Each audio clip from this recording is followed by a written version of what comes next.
그 미국의 사상가고 시인이었던 그 에머슨은 지혜를 이렇게 말합니다. 라파엘은 지혜를 그렸고 화가지요. 핸델 지혜를 노래했고, 셰익스피어는 지혜를 썼고, 레는 지혜를 세웠고, 콜럼버스는 지혜를 항해했고, 루터는 지혜를 설파했고, 워싱턴은 지혜로 무장했고, 와트는 지혜를 기계화했다, 이렇게 말합니다. 지혜와 지식이 뭐가 다른가 할 때 지식은 아는 겁니다. 지식은 아는 겁니다. 지혜라는 것은 내가 알고 있는 지식을 나의 삶에 적용해서 내 삶이 질이 높아지고 또 믿는 사람답게 살아가는 능력, 그것이 바로 지혜가 됩니다. 근데 성경에서는 지혜에 대하여 한마디로 말합니다. 잠언서 9장 10절을 보면 여호와를 경외하는 것이 지혜의 근본이다. 거룩하신 자를 아는 것이 명철이니라. 이렇게 말하고 있어요. 그러니까 하나님을 경외하는 게, 하나님을 두려워하는 것이 지혜의 뿌리예요. 효도가 뭔가요? 부모를 공경하는 거 아닙니까? 그 부모 섬기는 건 다양하지요. 가난한 자녀는 가난한 대로, 넉넉한 자녀는 넉넉한 대로, 배운 자녀는 배운 대로, 못 배운 자녀는 못 배운 대로 부모님을 공경하고 사랑하는 건 다양하지만 그 마음속에 부모를 귀하게 여기는 마음이 효도 아니겠습니까? 우리가 하나님을 믿는 것도 섬기는 게 참 다양해요.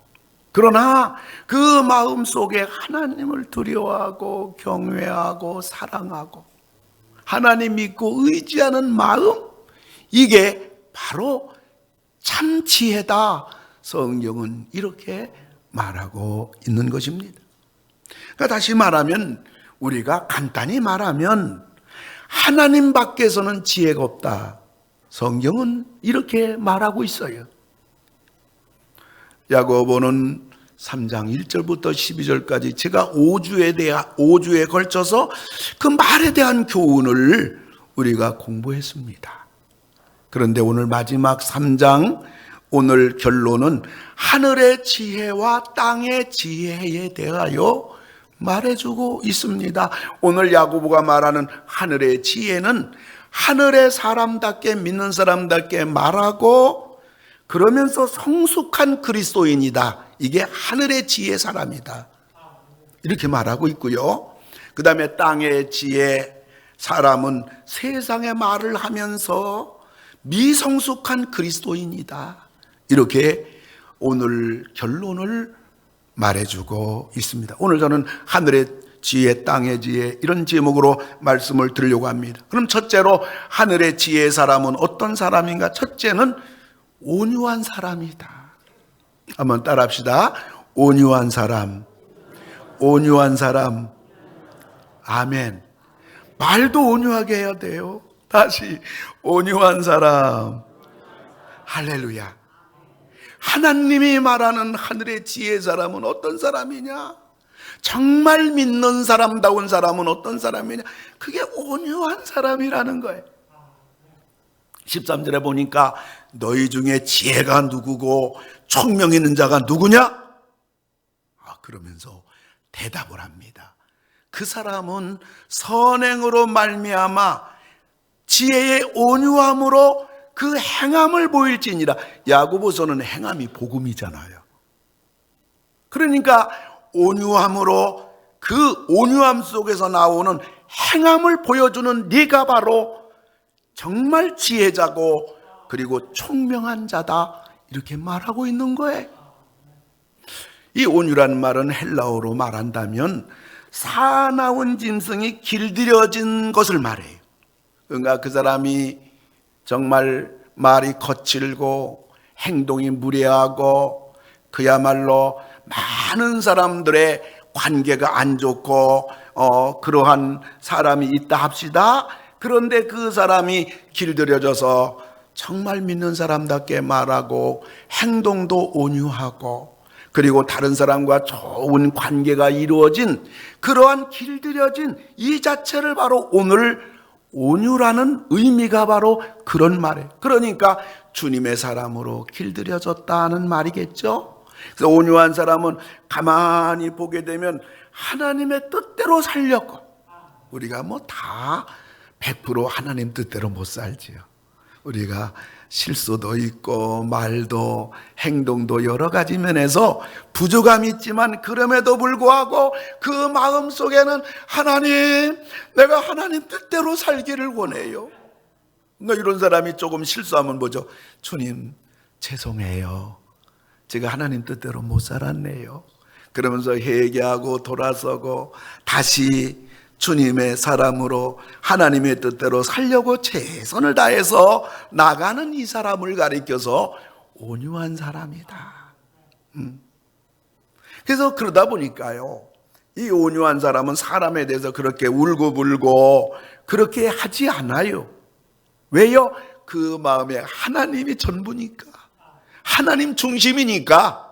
그리고 하나님 중심이고 하나님 뜻대로 살려고 하면 사람 관계는 다 좋아져요. 그리고 이 하늘의 지혜의 사람, 이제 두 번째로 오늘 야고보는 성결의 사람이다. 그러니까 그 인품이 온유한 사람이에요. 근데 그 사람이 깨끗한 사람이에요. 할렐루야. 그래서 17절 상반절에 보면 오직 위로부터 난 지혜는 첫째 성결하고, 성결이란 말은 혼합되지 않았단 말이에요. 세상과 혼합이 되고 인간적인 생각이 혼합이 되고 인간적인 욕심이 가미가 되고 자기 생각, 자기 주관, 자기 고집에 붙잡혀 있지 않다, 섞여 있지 않다. 그래서 불의와 더러움, 어떤 죄도 어찌하든지 범하지 않으려고 하는 성결한 사람, 이 사람이 바로 하늘의 지혜의 사람이라는 거예요. 철저히 하나님 앞에서 사는 사람이죠. 뿐만 아니라 하늘 지혜의 사람은 화평의 사람이에요. 얼마나 귀합니까? 그는 온유한 사람, 그리고 그는 깨끗한 사람, 그리고 그는 화평의 사람. 그 사람과 올바른 관계를, 좋은 관계를 맺고 사는 사람이란 말 아니겠습니까? 그래서 그가 가는 곳곳마다 만나는 사람마다 화평을 만드는 피스메이커예요. 그러나 땅의 지혜의 사람은 가는 곳곳마다 만나는 사람마다 불화를 만드는 트러블 메이커입니다. 교활한 말과 거짓과 모함과 술수로 분쟁을 조장하여 사람과 사람 사이를 갈라놔요. 여러분, 마귀란 뜻이 뭐예요? 갈라놓는다는 뜻이에요. 사탄이란 뜻이 뭐예요? 정죄한다는 거예요. 우리 주님도 팔복에서 말씀하셨습니다. 마태복음 5장 9절 우리 다 같이 읽어요. 시작. 화평하게 하는 자는 복이 있나니 그들이 하나님의 아들이라 일컬음을 받을 것이며. 아멘. 하나님의 아들 누구냐? 화평케 하는 자라. 이런 사람이 하나님의 아들이라 일컬음을 받기에 합당하다, 그 말이에요. 그러면서 네 번째는 관용의 사람이에요. 참 하나님 말씀은 얼마나 그 말씀 하나하나가 귀한지. 관용의 사람. 이 관용이라는 사람, 이 관용이라는 말의 뜻은 다른 사람과 자기를 동등하게 여긴다는 거예요. 다른 사람을 자기처럼 귀하게 여기고 존중히 여기는 사람, 그런 사람을 가리켜 관용의 사람이라고 그럽니다. 다른 사람의 실수나 과오에 대해서도 너그럽게 용서하여 주는 사람. 성령으로 말미암아 우리 21세기 우리 성도님들, 이런 아름다운 사람, 하나님이 기뻐하는 사람, 하나님 마음에 드는 사람. 여러분들이 가정이나 혹은 여러분이 교회 생활이나 혹은 여러분 사회생활 할지라도 우리 예수 믿는 사람은 이와 같이 온유한 사람이 되도록 되어져야 되겠고, 그리고 깨끗한 성결의 사람이 되어져야 되겠고, 뿐만 아니라 다른 사람과 화평을 이루는 사람들이 되어야 되겠고, 관용의 사람들이 되어서 다른 사람을 자기처럼 동등하게 여기는, 자기처럼 소중하게 여기고 자기처럼 존중히 여기는, 여러분 천국이 이런 것이 천국이라 여겨져요. 할렐루야. 이런 가정이 천국 같은 가정, 이런 교회가 천국 같은 교회, 이런 곳들이 바로 천국 같은 그러한 장소가, 모임이 될 줄로 믿으시고, 우리 모두 이와 같은 우리의 삶, 우리의 신앙, 하나님 앞에서 다른 사람과 관계 앞에서 이렇게 되어지도록 우리를 만들고, 말씀대로 하늘의 지혜의 사람들이 다 되시는 여러분 되기를 우리 오른손 들고 아멘 합시다. 오른손 들고 아멘 합시다. 할렐루야. 얼마나 좋겠어요. 여러분, 교육학에서 할로우의 실험이라 이러한 것이 있는데, 실험 내용은 바로 이것입니다.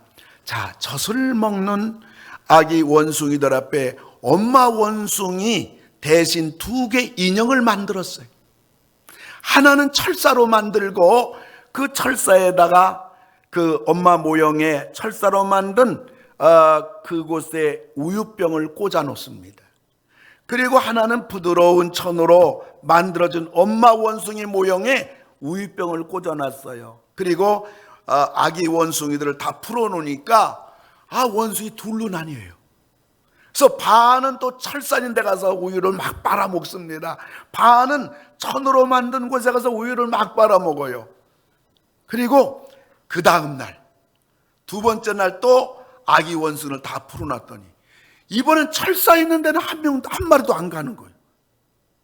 부드러운 천이 있는 엄마 원숭이 모형에 가서 다 달라붙어서 우유병을 빨아먹는 거예요. 그래서 학자들이 결론이 뭐냐? 동물들도 부드러운 것을 좋아한다, 이 결론 맺었어요. 인간관계도 마찬가지 아니겠습니까? 딱딱하고 매정한 사람보다는 부드러운 사람들에게 사람들이 모여들어요. 사회에서도 같은 능력을 가진 사람이라면 부드러운 사람을 선호해요. 하나님도 마찬가지로 관용의 사람을 쓰십니다. 하늘의 지혜의 사람은 이처럼 관용의 사람이다. 다른 사람을 자기처럼 여긴다. 우리가 이 세상 살아가면서 언제 어디나 누구를 만나든지 하늘의 지혜의 사람처럼 관용의 사람으로 우리들이 이 땅을 살아가는 그 하늘의 지혜의 사람들, 우리 모두 다 되기를 주님의 이름으로 축원합니다. 그러면서 양순의 사람이라는 거예요. 양순이라는 말은 뭐 여자 이름이 아니라 순종하는 사람이라 그런 말입니다. 하나님 말씀을 기쁜 마음으로 순종합니다. 그리고 양순의 사람은 다른 사람의 말도 귀 기울여서 잘 경청해요. 우리 믿는 사람들이 경청하는 그러한 자세가 얼마나 중요한지 몰라요. 남이 말할 때 귀 기울여서 끝까지 듣는 사람, 자녀들이 말할 때 끝까지 듣는 부모, 부부지간에 대화할 때도 말을 가로채지 아니하고 끝까지 아내가 하는 말, 남편이 하는 말을 들을 수 있는 그러한 경청하는 사람, 바로 양순의 사람이에요. 그래서 그런 얘기 있잖아요. 최고의 상담가는 최고의 경청하는 사람이다.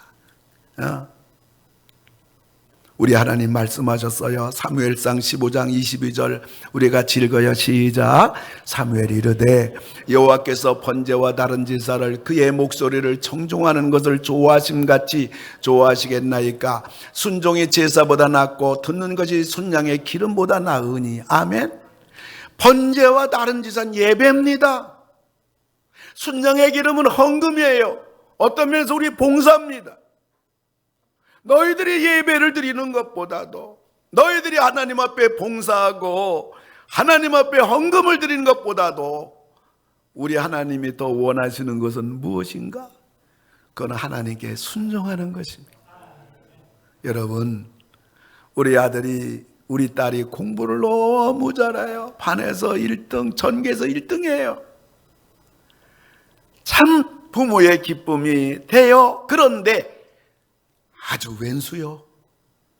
부모 말을 너무 안 듣는 거예요. 근데 옆집의 자녀는 공부가 조금 떨어져요.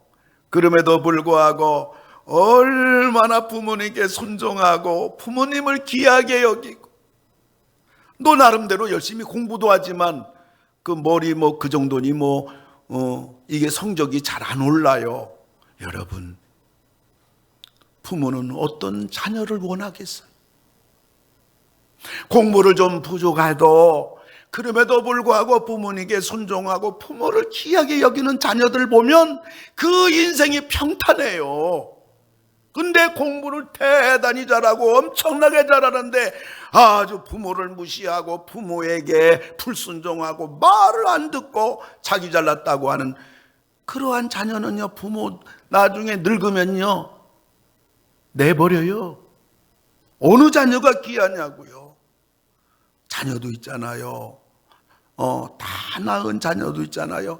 순종하는 자녀가 예뻐요. 우리 하나님도 너희들이 예배드리고 제멋대로 살고 너희들이 헌금하고 봉사하지만은 너희들이 하나님 말씀도 순종도 안 하고 제멋대로 자기 고집 자기 생각으로 나가는 거, 우리 하나님은 그걸 원치 아니하시고 순종이 제사보다 낫다. 여호와께서 번제와 다른 제사를 그 목소리 청종하는 것을 좋아하심같이 좋아하겠냐? 나는 하나님의 목소리를 청종하는 것을 하나님이 좋아하신다. 여러분, 하나님이 찾으시는 사람, 하나님이 쓰시는 사람, 하나님이 좋아하시는 사람은 누굴까요? 여러분, 순종하는 사람이에요. 할렐루야. 여러분, 얘기 다 했지요. 그리고 여러분, 우리가 할 수 있어요. 아멘? 우리가 들은 말씀대로 있잖아요. 그대로 살 수 있다니까요. 그러면서 마지막에는 긍휼과 선한 열매가 가득한 사람. 긍휼은 다른 사람을 불쌍히 여기는 마음이에요. 나의 도움이 필요한 사람, 또 연약하고 무지해서 실수하고 실패한 사람 있잖아요. 어떨 때는 죄를 범한 사람 있잖아요. 심지어 나에게 아픔을 주고 고통을 준 사람도 있다고요. 그런 사람을 예수님 마음을 가지고 불쌍히 여기는 거예요. 우리 주변에 인간 같지 않은 사람 세상 살다 보면 있어요. 성격이나 삶이 포악한 사람이 있어요. 내 마음에 들지 않은 사람이 있어요. 이런 사람 처음 만나면 불쾌해요. 그리고 미워져요. 그리고 욕 한마디 해요. 그런데 우리 예수 믿는 사람들은 그런 사람을 가만히 생각하면 생각할수록 우리 마음에 어떤 마음이 들어야 예수님의 마음일까? 불쌍히 여겨져야 돼. 참 어떡하다 저런 인간 됐을까? 참 불쌍하다. 이게 긍휼의 마음이에요. 우리 주님도 말씀하셨습니다. 팔복에 보면, 마태복음 5장 7절 보면 다 같이 읽어요. 시작. 긍휼히 여기는 자는 복이 있나니 그들이 긍휼히 여김을 받을 것이며. 아멘. 보세요. 이 앞에 긍휼히 여기는 자는 우리가 하는 거고, 뒤에 긍휼히 여김을 받을 것이고, 이건 하나님이 우리에게 해주시는 거예요. 네가 다른 사람을 그래요. 정말 저도 늘 전도하는 사람인데 그렇게 매정할 수 없어요. 그럼 아주 기분이 나빠요. 근데 그 사람이 가만히 지나가는 거 보면요, 너무 불쌍해. 저 사람 지옥 가면 안 되는데, 저 사람 지옥 가면 안 되는데. 전도지를 내팽개칠 때는 마음이 서운하고 불쾌하고. 왜? 제 전도지에는 맛있는 건빵이 붙어 있어요. 전도지 찢어버려도요, 건빵도 얼마나 귀해요. 근데 그때는 불쾌하고 기분 나쁘고 밉고 그러지만 저렇게 가는 거 보면요, 얼마나 불쌍한지 몰라요. 우리는 사람과 사람 사이에 관계하는 데 있어서 좀 부족하고 좀 불쾌하고 또 내하고 맞지 않고 그런 사람에 대해서 한 발만 뒤돌아서서 보게 되면요, 불쌍한 마음이 들어야 돼요. 화물선이 안개 자욱한 대서양을 횡단하고 있었는데요, 그때 선 위에서 허드렛일을 하던 노예와 같은 흑인 소년이 발을 헛디뎌 가지고 세차게 출렁이는 바다에 빠지고 말았어요. 소년은 도와달라고 살려달라고 소리쳤지만 여러분, 화물선이 어린 소년 떨어지고 막 물결이 막 있는데 소리 들리겠어요? 아무도 듣지 못했어요. 세찬 파도에 밀려 배에서 멀어진 소년은 살 소망이 전혀 없어요. 그러나 그 소년은 죽음의 바다에서 희망의 끈을 놓지 않고 필사적으로 살아보겠다고 파도와 싸웠어요. 선장이 이제 이렇게 쭉 가판 위를 거니면서 선원들을 격려도 하고 살펴보고 안전한 것도 점검하고 그리고 와보니까 소년이 안 보이는 거예요. 그래가지고 당장 배를 돌리라, 오던 길로 돌아가 소년을 찾아보겠다는 건데, 그때 누군가 말합니다. 선장님, 시간이 너무 흘러서 벌써 상어밥이 됐을 겁니다. 그 말을 듣고 맞잖아요. 거기 선장이 망설였어요. 어떡하지? 뭐 벌써 죽었을 텐데, 저 바닷속에서. 근데 선장은 소년을 찾아보기로 마음먹었어요. 그러자 그의 결정에 반대하는 손이 또 말합니다. 선장님, 허드렛일이라는 노예 같은 흑인 꼬마를 위해서 그럴 가치가 있을까요? 선장이 고함쳤어요. 그만해! 선장의 호통에 선원 모두가 입을 다물고요, 그리고 항로를 바꿔가지고 오던 길로 갑니다. 그래서 한참 가다 보니까 바다에 가라앉기 직전, 지칠 대로 다 지친 소년이 그냥 허우적거리며 물 먹으며 마치 막 사투를 벌이고 있는 거예요. 발견해가지고 겨우 목숨을 건졌어요. 소년은 깨자마자, 정신 차자마자 생명의 은인 선장에게 감사의 인사를 했어요. 선장님, 살려줘서 감사합니다. 선장은 그 소년에게 물었어요. 어떻게 바다에서 그토록 오랫동안 견뎠냐? 선장님이 반드시 저를 구하러 오실 줄 알았거든요. 아니, 어떻게 내가 너를 구하러 오리라고 생각하고 있었느냐? 왜냐하면 선장님은 그런 분이니까요. 이게 중요한 거예요. 선장님은 그런 분이잖아요. 그 말을 들은 백발의 선장은 소년 앞에 무릎 꿇고 닭똥 같은 눈물을 뚝뚝 흘리는 거예요. 그리고 이런 말 합니다. 내가 널 구한 게 아니라 네가 날 구했구나. 너를 구하러 가기 전에 잠시 망설였던 내가 부끄럽구나. 여러분, 내 주변에 누군가가 이 하늘의 지혜를 가진 이런 사람이 한 사람이라도 있다면 그 사람은 행복한 사람이에요. 선장은 흑인 소년을 양아들로 삼았어요. 그리고 신학 공부 시켰어요. 이 목사가 그 유명한 칼슨 목사님입니다. 선한 마음을 가진 선장님, 그 마음을 가지고 있다 보니까 거기서 선한 열매가 주렁주렁 열리는 거예요. 근데 오늘 야고보는 땅의 지혜의 사람들도 말하는데, 땅의 지혜의 사람에 대해서 15절에 보면 이런 말합니다. 이러한 지혜는 위로부터 내려온 것이 아니요 땅 위의 것이요 정욕의 것이요. 정욕은 뭐예요? 욕심꾸러기. 근데 더 무서운 게 뭐예요? 귀신의 것이다. 하나님의 지혜가 아닌 그러한 지혜를 가지고 땅의 지혜로 살아가는 그러한 사람이라면 그 사람은 바로 정욕적인 사람, 사탄적인 사람, 이것을 말해주고 있는 것입니다. 그래서 땅의 지혜는 하나님을 알지 못하는 지혜입니다. 고린도서 1장 21절 보면 이 세상의 자기 지혜로 하나님을 알지 못한다고. 사람의 지혜로 하나님을 알 수가 없어요. 우리가 복음을 전하고 예수를 믿게 할 때 하나님을 아는 줄 믿으시기 바랍니다. 자기 지혜로 하나님 모른다고요? 가만 놔두면. 그리고 땅의 지혜는 사람으로 하여금 번익게 하는 지혜예요. 전도서 1장 18절을 보면 지혜가 많으면 번뇌도 많으니 지식을 더하는 자는 근심을 더하니라. 그래요. 해 떴네 낮이네 삭과 괭이 낫 가지고 논에 가요. 어두워졌네 집에 가야지 하고 집에 와서 닦고 밥 먹고 자요. 해 떴네 또 밭에 가야지. 이런 낯 높고 기역자도 모르는 사람은요 천하태평이에요. 그런데 공부하고 머리 똑똑하고 학위도 받고 그러면서 이런 사람 가만히 보면 세상 근심 걱정 혼자 다 하고 있네. 지혜가 많으면 번뇌도 많으니 지식을 더하는 자는 근심을 더하느니라. 세상 지혜는 근심 걱정 고민이 많아요.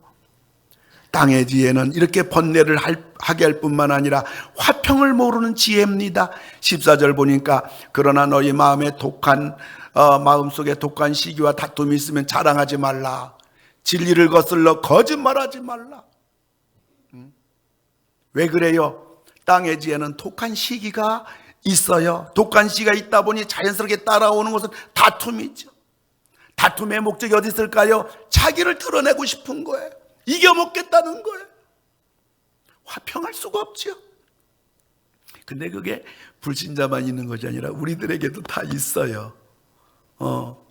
그 설교에 황태자라고 하는 분이 영국의 찰스 스펄전 목사님이에요.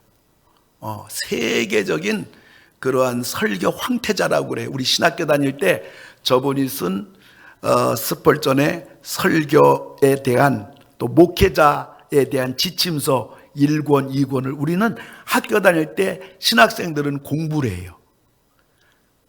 그래서 이 찰스 스펄전 목사님은 헤브라피 침례교회 엄청난 게 수만 명 모이는 교회 그 당대에 지금부터 한 200년 전에 그 목회했어요. 그리고 그 영국에 가면 웨스트민스터 교회가 있어요. 지금은 사원이라고도 그러는데 영국 황실 계승하고 그럴 때 거기서 합니다. 이 교회를 목회하는 분이 캠벨 목사님이에요. 이 캠벨 목사님 교회도 엄청나게 성도들이 많아요. 그런데 그리스도 교회를 심호하는 마이어 목사님 교회는 성도들도 많지 않아요. 교회도 시원찮아요. 스펄전 목사님 교회 성도들이 미어 터집니다. 캠벨 목사님 교회 성도들이 메어 찹니다. 근데 이 마이어 목사님 심호하는 게 초라하게 그저 없어요. 이 세 분은 학력, 경력, 실력, 능력, 목회, 인품 모든 것이 그만한 분인데 유독 마이어 목사님의 목회만은 시원찮아요. 마이어 목사님이 기도하는 중에 내가 찰스 스펄전하고 캠벨 목사님 두 분 목사님에 대해서 내 마음에 시기하는 마음이 있었구나. 이것 때문에 내 마음이 괴로웠구나 깨닫게 됩니다. 그래서 회개하며 시기심을 아무리 없애보려고 노력해도 안 됩니다. 그래서 마이어 목사님 이런 기도 드렸어요. 하나님, 시기의 영 대신 평화의 영, 평강의 영을 나에게 주세요. 그런데도 아무리 기도도 시기심이 사라지지 않고 마음이 계속 가시가 찔립니다. 그래서 마이어 목사님이 기도 제목을 바꾸는데 이렇게 바꿨어요. 하나님, 스펄전 목사님이 심호하는 교회, 캠벨 목사님이 심호하는 교회가 날마다 부흥하게 하시고 두 분 목사님 목회를 마음껏 축복해 주시옵소서. 그 기도를 바꾸는데 그때부터 강 같은 평강이 차고 넘친 겁니다. 잠언서 14장 30절 다 같이 한번 읽어볼까요? 시작. 평온한 마음은 육신의 생명이나 시기는 뼈를 썩게 하느니라. 시기에 걸려들면 그때부터 지옥이 되는 거예요. 평온한 마음은 육신의 생명이지만 근데 땅의 지혜는 시기하고 질투하고 다투고 그런 것이 세상의 지혜입니다. 그리고 땅의 지혜는 진리를 거스르려 거짓을 행하는 겁니다. 사람이 자기를 자랑하다가 보면 과장하게 되고 자연스럽게 거짓말을 하게 됩니다. 땅의 지혜는 사람으로 하여금 교만케 하는 지혜예요. 이사야 47장 10절을 보면 지혜의 유혹을 받아 나 외에 다른 이가 없다. 아주 자기가 하나님이에요. 잠언서 13장 10절 보면 교만해서는 다툼만 일어날 뿐이라. 이러다 보니 땅의 지혜는 요란과 악이 일어나는 겁니다. 16절 보면 혼란과 모든 악한 일이 있음이라. 혼란이라는 것은 무질서한 거 말합니다. 무정부 상태의 정치적인 소동을 연상케 하는 단어입니다. 무정부 상태는 그 누구도 손을 대지 못하는 상황이에요. 약탈과 방화와 파괴와 죽음만 있을 뿐이에요. 땅의 지혜가 판치는 공동체는 질서가 없고 안정도 없고 평안도 없습니다. 이기적인 욕망으로 시기와 다툼만 일어날 뿐이에요. 하늘의 지혜의 사람, 온유한 사람입니다. 할렐루야. 그리고 성결의 사람입니다. 그리고 화평의 사람입니다. 그리고 관용의 사람입니다. 그리고 양순, 순종의 사람입니다. 그리고 국률과 그로 인해서 선한 열매가 가득한 사람입니다. 이런 여러분 다 되기, 우리 다 되기를 소원합시다. 기도합시다. 노력합시다. 할렐루야. 그러나 땅의 지혜의 사람 뭐예요? 하나님을 알지 못하는 지혜, 사람으로 하여금 번뇌케 하는 지혜, 화평을 모르는 지혜, 진리를 거스려 거짓을 행하는 지혜, 사람으로 하여금 교만케 하는 지혜, 요란과 악이 일어나는 그러한 것입니다. 말씀을 맺고자 합니다. 그 미국의 남북전쟁이 있잖아요. 남쪽하고 북쪽, 우리나라와 같대요. 남쪽은 주로 농업입니다. 그러니까 목화를 재배하는 주로 농사다 보니까 노예가 필요해요. 그래서 남쪽은 노예 제도를 유지하자 주장하는 남쪽이고요. 북쪽은 공업과 상업의 동시기 때문에 우리 청교도 정신으로 세워진 우리 미국이 노예가 무슨 말이냐 해서 노예를 없애자 해서 아브라함 링컨 당시에요. 남북 간 전쟁이 일어날 때입니다. 그런데 어느 청년이 노예 제도를 유지하자는 남군과 노예를 해방시켜야 되는 북군 양쪽으로부터 총을 맞아 몸이 벌집처럼 됐어요. 총알을 96발이나 맞았어요. 이 청년이 왜 이렇게 양쪽으로부터 표적의 대상이 되었을까? 군인도 아닌데.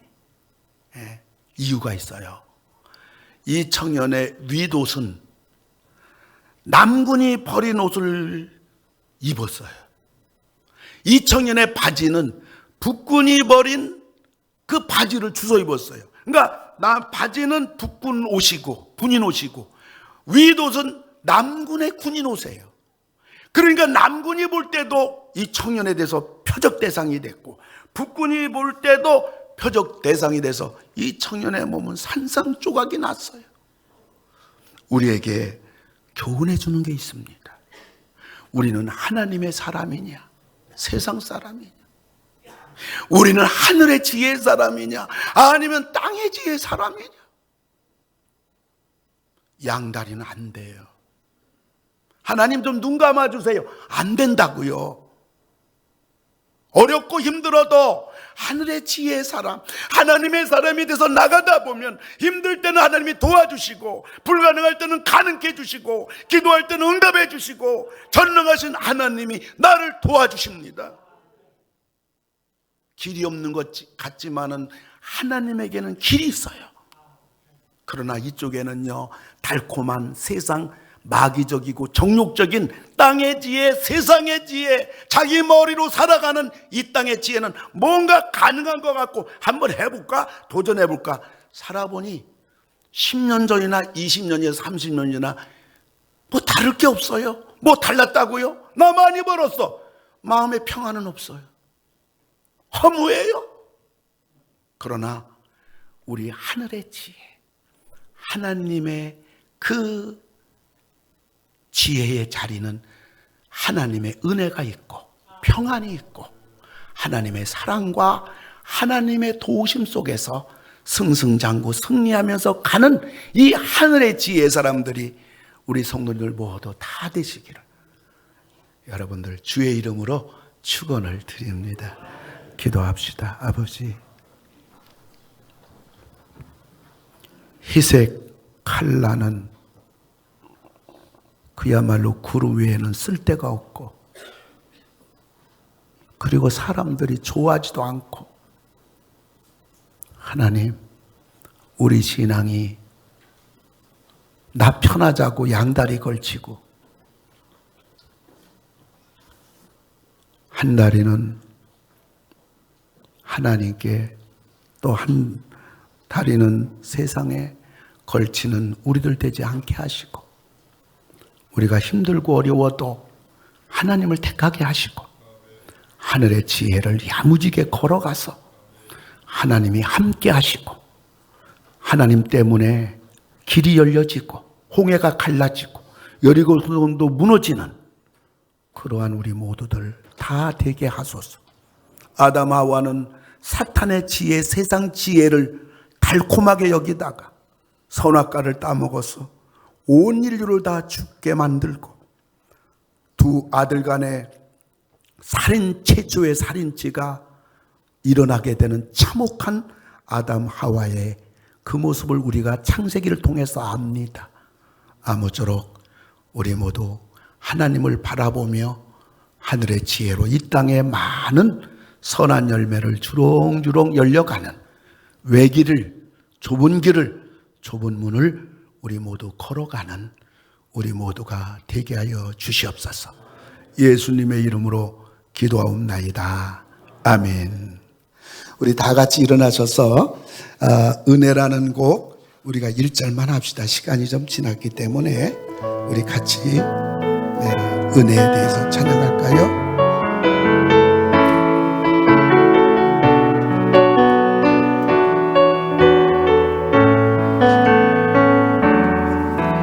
내가 누려왔던 모든 것들이,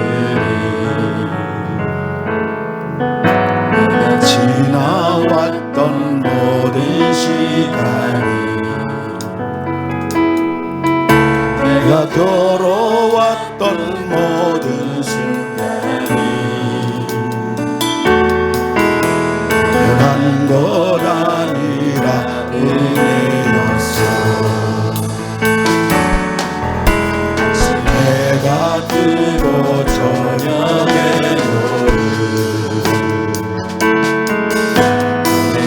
향기와 가을의 열매,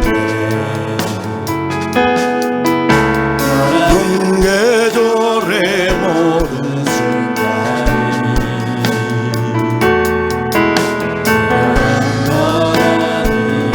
은혜였어. 우리 두 손 들고 찬양할까요? 모든 것이 은혜,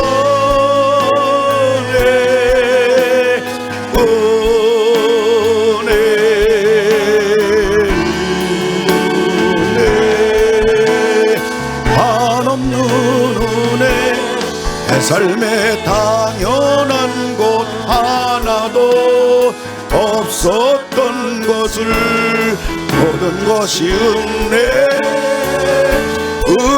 은혜였어. 모든 것이 은혜, 모든 것이 은혜,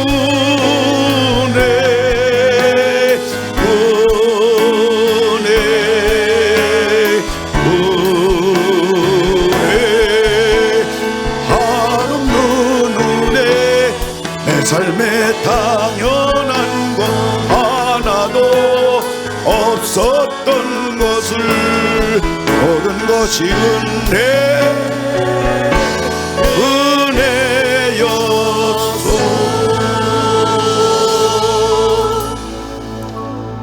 하나님 아버지, 감사를 드립니다. 은퇴를 3개월 앞두고 오늘 우리 성도들 40년 동안 땀과 눈물 흘렸던 것, 우리 장로님들 긴 세월 교회 앞장서셔서 희생과 수고를 아끼지 않았던 교회 리더로서의 그 막중한 사명을 감당하셨던 장로님들, 부족한 종의 오른팔 왼팔을 붙잡아주며 종이 약할 때 힘을 내라고 격려해 주셨고, 일어날 힘이 없을 때는 양손 붙잡아 주셨던 우리 장로님들, 무지 속에 어쩔 바를 모를 때 지혜 주기를 주저하지 않았던 장로님들, 긴긴 밤 교회를 위해 고민한 장로님들, 주님께서 이제 모든 것이 맞춰가는 이 시점에 다시 한번 하나님 앞에 감사드리며 장로님들께 감사드리며 우리 자랑스러운 21세기 성도님들에게 감사를 드리며 하나님을 찬양합니다. 남은 3개월 아버지 마무리를 잘할 수 있는 지혜도 주시고 체력도 주시고 아버지 하나님 은혜가 필요합니다. 도와주시기를 바랍니다. 비전과 사명을 향하여 푯대를 향하여 변함없이 달려가는 우리 교회 되게 하시고 평안과 부흥 속에 다음 세대를 책임지며 선교의 사명 잘 감당하는 우리 교회 되게 해 주시옵소서. 예수님 이름으로 기도하옵나이다. 아멘. 이젠 우리를 구원해 주신 예수님 은혜와 하나님 사랑과 성령님 함께 하심이 머리 숙인 우리 모든 성도님들 위해 우리 장로님들 위해 이제로부터 영원토록 함께 하실지어다. 아멘.